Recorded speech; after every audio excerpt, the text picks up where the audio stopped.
Bonjour, je m'appelle Philippe Mvoula. Je vais vous présenter en 15 minutes le résultat d'un projet intitulé La littérature française au XVIIe siècle. Au sommaire, 3 points. 1. Introduction, la France au XVIIe siècle. 2. La littérature française au XVIIe siècle. 3. Conclusion sur la littérature française au XVIIe siècle. 1. Introduction générale de l'histoire de la France au XVIIe siècle. Dans l'histoire de la France, le XVIIe siècle est souvent appelé le Grand Siècle. Grand Siècle à cause de la grande croissance que le royaume de France a connue sur tous les plans au XVIIe siècle. Mais surtout Grand Siècle en référence au roi Louis XIV. Ce grand roi, ce roi très puissant, appelé le roi Soleil, lui dont le règne est le plus grand que l'humanité ait connu jusqu'à présent, ce roi qui a travaillé et qui a fait que le royaume de France accède à son plus grand développement historique. Mais avant lui, son père, le roi Louis XIII, et son grand-père, le roi Henri IV, qui par exemple a réussi à réconcilier les protestants et les chrétiens après la guerre des religions. Ces trois rois, Henri IV, Louis XIII et Louis XIV, ont régné en France au XVIIe siècle. Ils ont organisé, par exemple, à partir de la seconde moitié du XVIIe siècle, ils ont organisé l'armée française qui s'est battue sur le continent contre ses ennemis et qui, sur le plan aussi bien militaire que politique, a marqué l'Europe durablement. Avec l'implication personnelle du roi Louis XIV, l'armée française bénéficie de la construction des navires pour sa protection maritime ou navale. Cette armée bien organisée se bat contre ses ennemis, obtient des victoires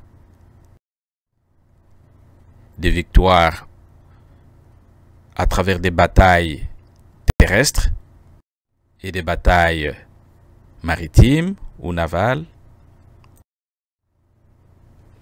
Et sur le plan culturel, la France s'approprie le prestige culturel, alors qu'avant le XVIIe siècle, ce prestige culturel revenait à l'Italie. Sur le plan architectural, des villes sont modernisées, urbanisées, de beaux et grands châteaux sont construits à travers le pays, des places publiques sont créées ou aménagées. Par exemple, le château de Versailles, construit sur un terrain marécageux, prouve la grandeur du roi Louis XIV et attire la curiosité européenne, faisant en sorte que la capitale française se déplace de Paris vers Versailles sous le règne du roi Louis XIV. Nous avons aussi le château de Cormatin, la place des Vosges, très stratégique en France, une place publique,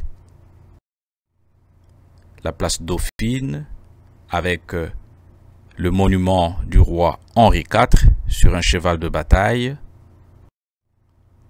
le pont Neuf montrant le développement technologique du pays au XVIIe siècle, et le palais du Louvre que nous pouvons voir sur l'écran. Voilà donc ce que nous pouvons retenir de manière brève en ce qui concerne l'aperçu historique de la France au XVIIe siècle. Passons donc au point le plus important de notre recherche qui est la littérature française au XVIIe siècle. Eh bien, cette littérature française au XVIIe siècle fut généralement caractérisée par une vivacité exceptionnelle. Nous savons que la plus grande réalisation de la littérature française au XVIIe siècle, c'est la création de l'Académie française par le cardinal de Richelieu en 1635 et dont le plus grand produit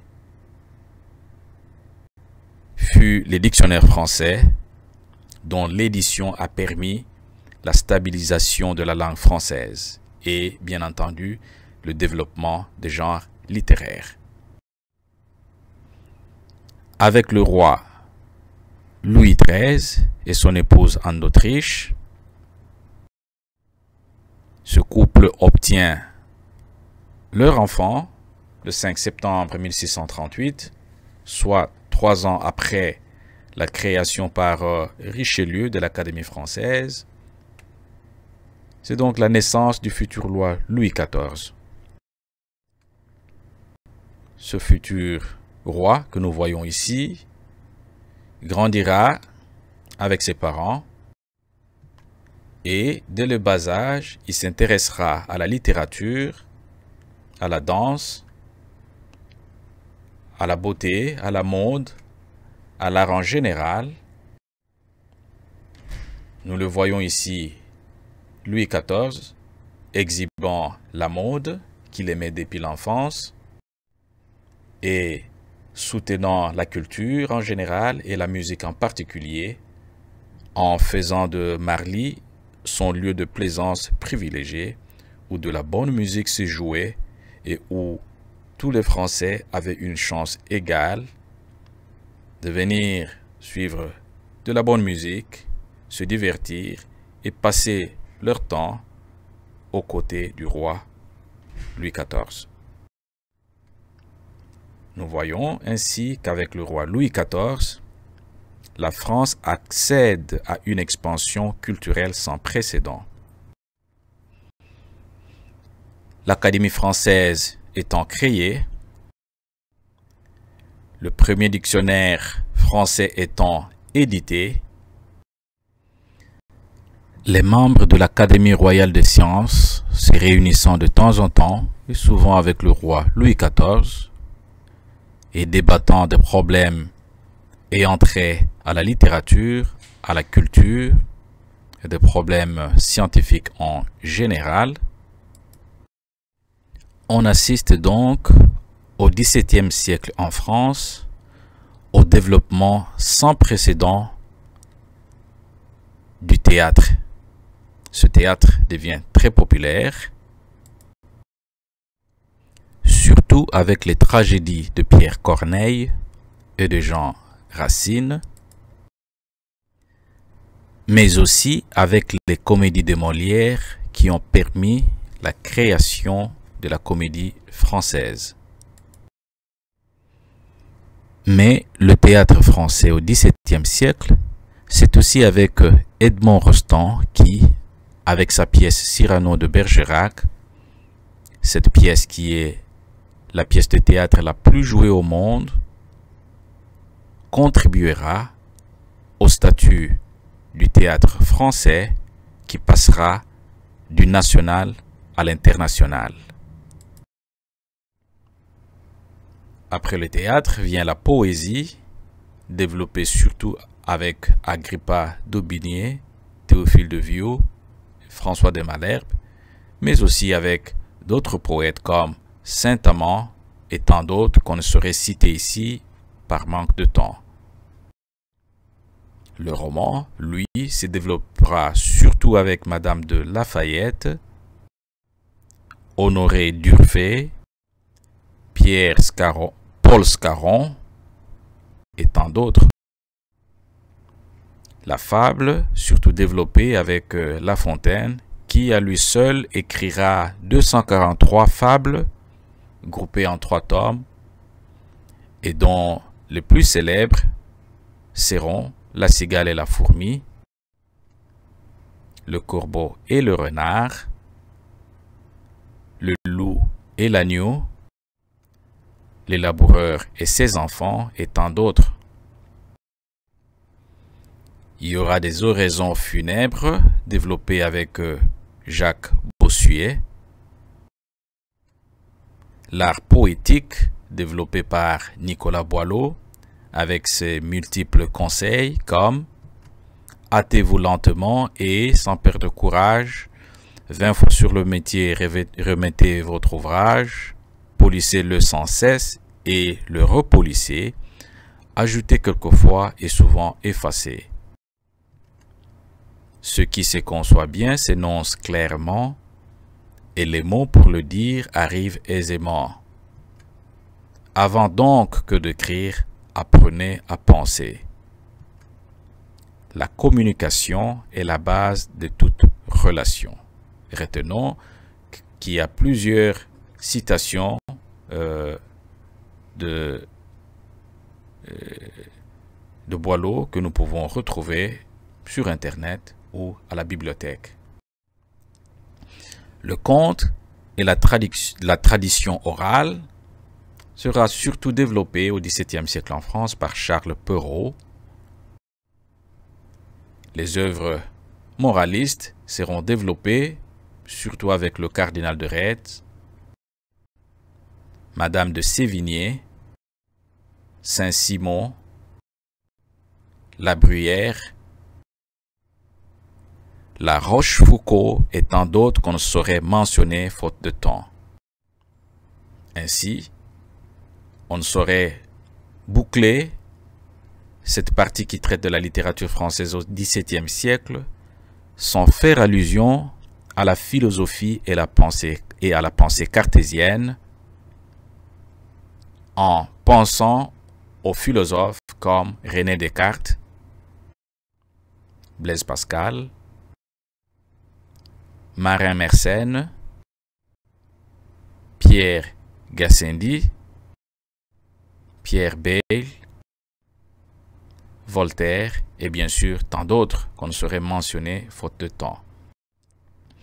Ainsi donc, il ne reste plus que 2 minutes et en conclusion, nous retiendrons que la littérature française au XVIIe siècle fut caractérisée par un développement de genre littéraire sans précédent. Mais nous retiendrons en même temps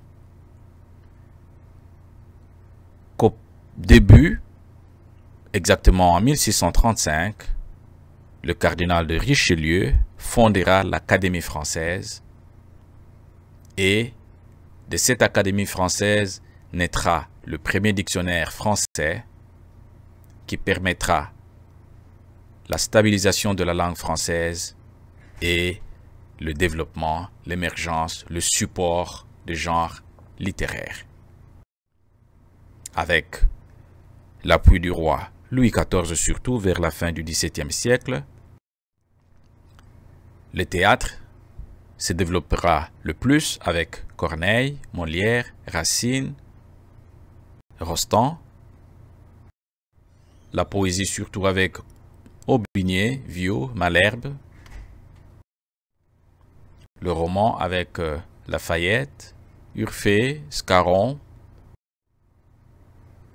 La fable avec La Fontaine. Les oraisons funèbres avec Bossuet. L'art poétique avec Boileau. Le conte et la tradition orale avec Perrault.